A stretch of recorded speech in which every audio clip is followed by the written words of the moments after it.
বলেন বাজে কথা বলে না?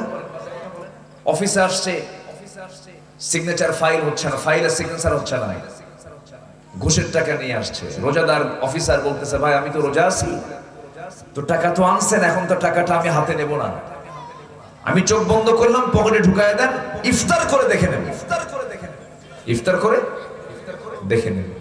এটা কি রোজা? আসতে বলবেন এটা কি রোজা?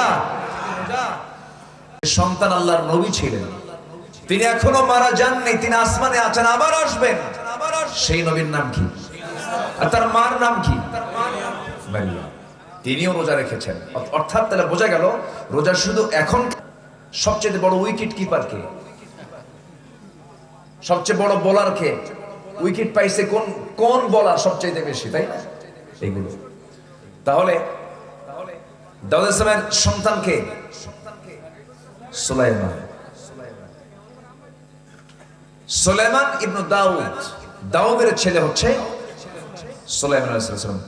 বাবাও রাষ্ট্রনায়ক, ছেলেও রাষ্ট্রনায়ক, এমন রাষ্ট্রনায়ক, এত বড় শাসক কিয়ামতের আগে আর আসবে না। আল্লাহু আকবার বলে। সম্মানিত ভাইয়েরা, দাউদ আলাইহিস সালাম তিনি রোজা রাখতেন একদিন পর পর, একদিন রাখতেন একদিন ভাঙতেন, একদিন রাখতেন একদিন ভাঙতেন। তাহলে রোজা কি এখনকার না আগেকার? মিন ক্বাবলিকুম লাআল্লাকুম তাত্তাকুন। আগেও রোজা ছিল, এখনো রোজা আছে। সম্মানিত ভাইয়েরা, এই মারিয়াম আলাইহিস সালাতু ওয়াস সালাম তিনি একজন নবীর মা। আল্লাহ তাআলা এই নারীকে অনেক সম্মান দিয়েছেন। মায়েরা আসছে কি? মাহফিল আছে? আশেপাশে মায়েরা আছে তো? বলি আলহামদুলিল্লাহ। এই মহিলা মারিয়াম আলাইহিস সালাতু ওয়াস সালামকে আল্লাহ তাআলা এত সম্মান দিয়েছেন যে আল্লাহ তাআলা তার নামে একটা সূরা নাযিল করেছেন। জোরে বলি সুবহানাল্লাহ। গোটা কোরআন খুঁজে খুঁজে মারিয়াম ছাড়া একটা নারীর নাম খুঁজে পাবেন না। গোটা কোরআনে একাধিক পুরুষের নাম আছে। ইব্রাহিম পাবেন, আল্লাহর পয়গম্বর, নূহ পাবেন, ইসমাইল পাবেন, ইসহাক পাবেন, ইয়াকুব পাবেন, তারপরে মূসা পাবেন, ঈসা পাবেন, মুহাম্মদ সাল্লাল্লাহু আলাইহি ওয়াসাল্লাম পাবেন, লোকমান পাবেন, আলে ইমরান পাবেন। কিন্তু মারিয়াম ছাড়া, এই একটা নারীর নাম ছাড়া কোরআনে আর কোন নারীর নাম আল্লাহ তাআলা কোরআনে উল্লেখ করেন নাই। আল্লাহু আকবার বলেন। অবশ্যই এই নারীর একটা বিশেষ, অবশ্যই বিশেষ গুণ আছে না নাই? বিশেষ কিছু গুণাবলী আছে না নাই? এর মধ্যে একটা হলো কি জানেন গুণাবলী? উনি রোজা রেখেছেন। তার রোজা ছিল কি জানেন? না খেয়ে থাকা নয়, তার রোজা ছিল হলো না কথা বলা। কি? কথা না বলা। কথা না বলা, এটা একটা রোজা। আমাদের দেশে অধিকাংশ রোজাদার রোজা রেখে বাজে কথা বলে না। বলেন বাজে কথা বলে না? অফিসে আসছে, সিগনেচার ফাইল হচ্ছে না, ফাইলের সিগনেচার হচ্ছে না, ঘুষের টাকা নিয়ে আসছে। রোজাদার অফিসার বলতেছে, ভাই আমি তো রোজা আছি, তো টাকা তো আনছেন, এখন তো টাকাটা আমি হাতে নেব না, আমি চোখ বন্ধ করলাম, পকেটে ঢুকায় দেন, ইফতার করে দেখে নেব, ইফতার করে দেখে নেব। এটা কি রোজা? আসতে বলবেন এটা কি রোজা? একটু কান লাগান, সবাই একটু মনোযোগ দিয়ে কতগুলো শোনার চেষ্টা করুন। আল্লাহ তাআলা মারিয়ামকে এত সম্মান কেন দিলেন? এবং আল্লাহ তাআলা মারিয়ামকে এত সম্মান দিয়েছেন, সাথে তার বাবার সম্মানও কিন্তু কম নয়। বাবার নামে একটা সূরা আছে, আলে ইমরান। মেয়ের নামটাও আছে, বাবার নামটাও আছে। এই মারিয়াম আলাইহিস সালাম তিনি কথা না বলা রোজা তিনি রেখেছেন। এই মারিয়ামের জীবনে আল্লাহ রাব্বুল আলামিন বিশাল বড় একটা পরীক্ষা দিয়েছেন। সেই পরীক্ষাটা হলো স্বামী ছাড়া সন্তান তার গর্ভে দেওয়া হয়েছিল। এখন বলুন, আজকের সমাজে কোন নারীর পেটে যদি স্বামী ছাড়া কোন সন্তান পেটে আসে, বলেন ওর কি অবস্থা হতে পারে? গোটা সমাজের সঙ্গে হয়ে যাবে, সমাজ তাকে মেনে নেবে না, নানা রকম অভিযোগ আপত্তি তার বিরুদ্ধে তুলবে। ঠিক তেমনি মারিয়াম আলাইহিস সালাম যখন আল্লাহর পক্ষ থেকে চূড়ান্ত সিদ্ধান্ত হয়ে গেছে, ইন্নাল্লাহ ইসতাফাকি ওয়া তাহহারাকি, হে মারিয়াম আমি তোমাকে নির্বাচিত করেছি, আমি তোমাকে সন্তানের মা বানাবো। আল্লাহু আকবার বলে। লাম ইয়ামসাসনি বাশার, কোন পুরুষ আমাকে স্পর্শ করে নাই, কেমন করে হবে? কিন্তু আল্লাহ তাআলা বলছেন ইন্না মাসালা ঈসা কামাসালি আদম, ঈসার দৃষ্টান্ত আদমের মতো। আদমের যেমন বাপ নাই, আদমের যেমন মা নাই, কিন্তু আল্লাহ তাআলা আদমকে বানিয়েছেন বাপ মা ছাড়া। সে আল্লাহ কি পারেন না বাপ ছাড়া সন্তান? পারেন না, পারেন না, পারেন না।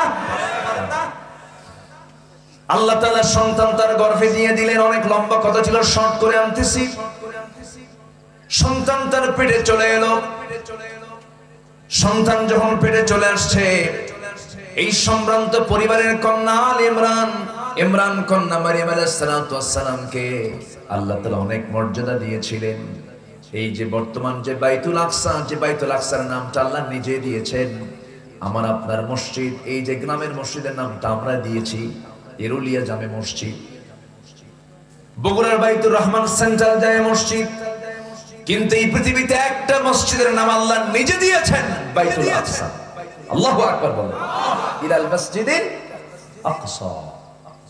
এই মসজিদ আকসার পাশেই ওয়াকাফলাহা জাকারিয়া, জাকারিয়া আলাইহিস সালাতু ওয়াস সালাম তার তত্ত্বাবধানে মারিয়ামকে রেখেছিলেন। কিন্তু মারিয়ামের পেটে যখন সন্তান চলে এলো, আল্লাহ তাআলা তাকে যখন সন্তানের মা হিসেবে তাকে নির্বাচিত করলেন, স্বামী ছাড়া সন্তান, এমন সিদ্ধান্ত যখন চূড়ান্ত হয়ে গেছে, সন্তান যখন গর্ভে চলে আসছে, সবাই তাকে বৃষ্টির মতো প্রশ্ন শুরু করে দিয়েছে। ও মারিয়াম, তোমার সন্তান পেটে আসলো, তোমার স্বামীর পরিচয়টা কি? তিনি বারবার বোঝাচ্ছেন না, আমার কোনো স্বামীর পরিচয় নাই, কোন পুরুষ আমাকে স্পর্শ করে নাই। কেউ বিশ্বাস করলো না। শেষ পর্যন্ত তাকে ঘাড় ধাক্কা দিয়া রক্তাক্ত করে তাকে সেখান থেকে বের করে দেওয়া হলো। সতীত্বের ব্যাপারে প্রশ্ন তোলা হলো। দেখবেন আজকের সমাজে কিছু সংখ্যক মহিলা আছে, তার যদি সতীত্ব নিয়ে যদি কোনো কথা তোলা হয়, নারীকে যদি একটু গালিগালাজ দেওয়া হয়, বলে যে এই যে ফাঁসি, এই যে রশি, ওই যে গাছের ডাল, আছে না? এরকম আছে না? এরকম তো এরুলিয়া এলাকায় নাই তো। আমার দেশে আত্মহত্যার প্রবণতা কি আছে? এই তো গত কয়েকদিন আগে কোন একটা জায়গায় মাহফিল করলাম, এক এসপি মহোদয় মঞ্চে বসা। এসপি মহোদয় বলেন, হুজুর একটু মেহেরবানি করে, আমরা তো প্রশাসন চালাই, তা আত্মহত্যার প্রবণতা খুব বেড়েছে, একটু মেহেরবানি করে এই বিষয়ে কিছু কথা বলবেন। আজকের এই মিডিয়ার কল্যাণে আমি এই সাবজেক্টটা আমি একটু নিয়ে আসতেছি। আত্মহত্যা, পৃথিবীর এমন কিছু কিছু দেশ আছে যে দেশে আত্মহত্যা আইনগতভাবে বৈধ। মানে আমি মরে যাব, বাঁচবো না, প্রশাসনকে জানাচ্ছে আমি অমুক দিন সুইসাইড করব, আমি মরে যাব। কিন্তু ইসলাম কি এটা বৈধ করেছে? বলেন, বৈধ করেছে? বৈধ তো করে নাই, বরঞ্চ যদি কেউ আত্মহত্যার পথ বেছে নেয়, যদি কেউ আত্মহত্যা করে, সুইসাইড করে, যা দিয়ে সে আত্মহত্যা করেছে সেই জাতীয় অস্ত্র দিয়ে আল্লাহ তাআলা তাকে কিয়ামতের দিন এরকম শাস্তি দিবেন। উযযিবা বিহি, যা দিয়ে সে মারা গেছে দুনিয়াতে, আত্মহত্যা করেছে, ওই জিনিস দিয়ে আল্লাহ তাআলা তাকে শাস্তি দিবেন। নাউযুবিল্লাহ। তাহলে আত্মহত্যাকারী জান্নাতি না জাহান্নামী? জান্নাতি না জাহান্নামী? এক সাহাবী নবীর সাথে যুদ্ধ করতে গেছে, যুদ্ধ করে আসছে রক্তাক্ত অবস্থা। আমার রাসূল বলেন, তোমরা কি জানো এই লোকটা জাহান্নামী? রাসূল সাহাবায়ে কেরাম, হুজুর আপনি কি বলেন? এই লোকটা আমাদের সঙ্গে যুদ্ধ করতে গেল, জিহাদ করলো, রক্তাক্ত হলো, এই লোকটা জাহান্নামী হবে কেমনে? আমি কিছুক্ষণ পরে বলবো।